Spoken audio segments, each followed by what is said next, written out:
Hi, my name is Andrew Phillips. I'm the editor-in-chief of EM Coach, and I'm pleased to bring you another question for EP Monthly with a little video explanation. So this month's question, spoiler alerts as always in these explanations, so do the question if you haven't already. But this month's question, the stem is right out of, without a doubt, the single most common history that I hear when it comes to snake bites. And there's your first spoiler alert. So I live in North Carolina where we have an awful lot of copperheads, particularly with the warmer summers that we've been having. And without a doubt, the single most common history that I get is, oh, I heard a sound and I thought I'd reach my hand in and see what it was. If I had a buck for every time someone presented with that, I'd be filming this from Tahiti for sure. But at any rate, in case you don't live in a place with an awful lot of snake bites, let's go through some of the issues that people can come up with the different types of bites and what problems they cause.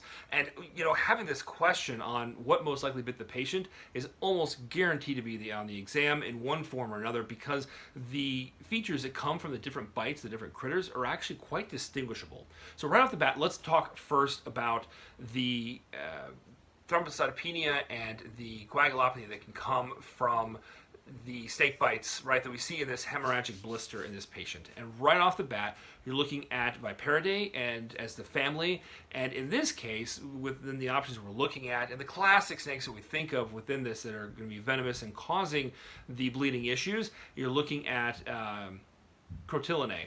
And so within, as a subfamily, Crotalinae subfamily within the Viperidae family. And so the Crotalinae subfamily is the pit vipers. You're going to see those sensing pits, the smelling pits, right at the front of their faces, on their heads. Now within these, they're the ones that are going to be causing the coagulopathy and these hemorrhagic blisters like what you saw on the thumb.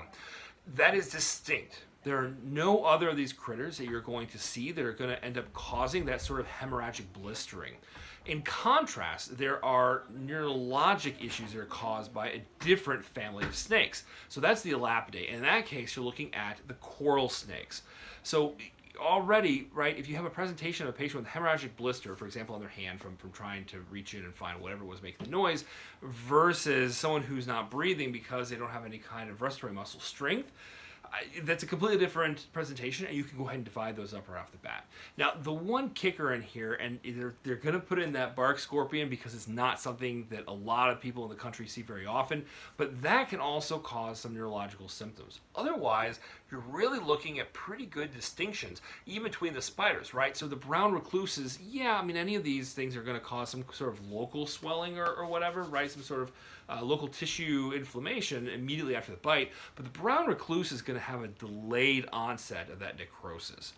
On the other hand, like the black widow spider is going to be causing more like a muscle spasm in terms of your systemic response and an increase in your sympathomimetics. And so they're going to be somewhat agitated, they're going to be a little tachycardic. Again, not having any issues with bleeding. And so in particular, if you get one of these questions with a coagulopathy, some sort of issue of bleeding after having an animal bite that sounds anything like a snake, you've got to be thinking the pit vipers. And so you'd be thinking like rattlesnake or copperhead, water moccasin. Those are the main ones, the main heavy hitters that ABEM is going to be testing.